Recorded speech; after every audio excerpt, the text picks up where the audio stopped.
Hello and welcome to our YouTube channel. Today we are going to talk about Bhagavad Gita, Chapter 2, verse 19, 20, and for more video like this, subscribe our channel. When an embodied living entity is hurt by fatal weapons, it is to be known that the living entity within the body is not killed. The spirit soul is so small that it is impossible to kill him by any material weapon, as will be evident from subsequent verses. Nor is the living entity killable, because of his spiritual constitution. What is killed, or is supposed to be killed, is the body only. This, however, does not at all encourage killing of the body. The Vedic injunction is ma himsyat sarva bhutani, never commit violence to anyone, nor does understanding that the living entity is not killed encourage animal slaughter. Killing the body of anyone without authority is abominable, and is punishable by the law of the state as well as by the law of the Lord.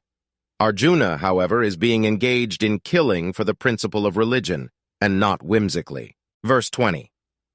Qualitatively, the small atomic fragmental part of the Supreme Spirit is one with the Supreme.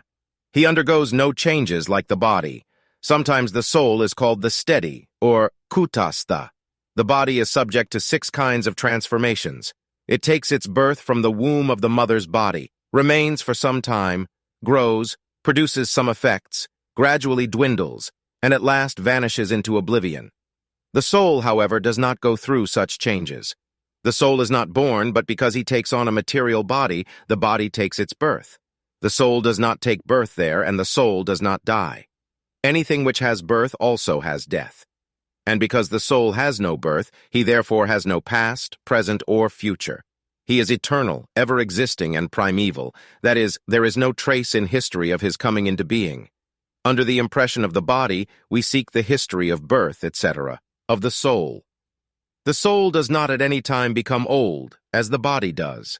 The so-called old man, therefore, feels himself to be in the same spirit as in his childhood or youth. The changes of the body do not affect the soul. The soul does not deteriorate like a tree nor anything material. The soul has no byproduct either. The byproducts of the body, namely children, are also different individual souls, and owing to the body they appear as children of a particular man. The body develops because of the soul's presence, but the soul has neither offshoots nor change. Therefore, the soul is free from the 6 changes of the body. In the Katha Upanishad, January 2nd, 18, we also find a similar passage which reads, Na jayate mariate va vipaskin nayam kutaschin na babhuva kasyit ajo nitya sasvatoyam purano na hanyate hanyamane sarire. The meaning and purport of this verse is the same as in the Bhagavad Gita, but here in this verse there is one special word, vipasit, which means learned or with knowledge. The soul is full of knowledge, or full always with consciousness. Therefore, consciousness is the symptom of the soul.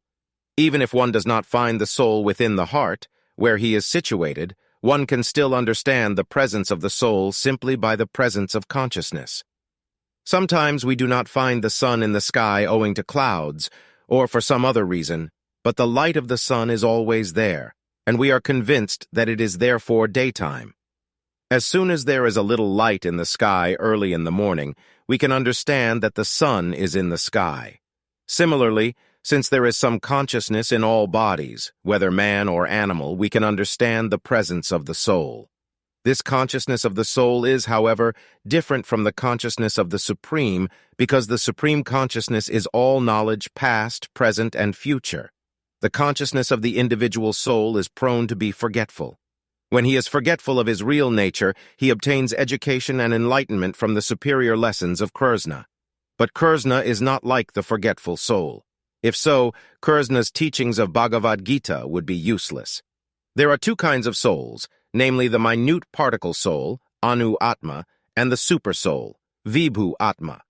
This is also confirmed in the Katha Upanishad, 1:2-20 in this way. Anor aniyan mahato mahiyan atmasya jantor nihito guhayam tam akratu pasyati vitasoko datu prasadan mahimanam atmana.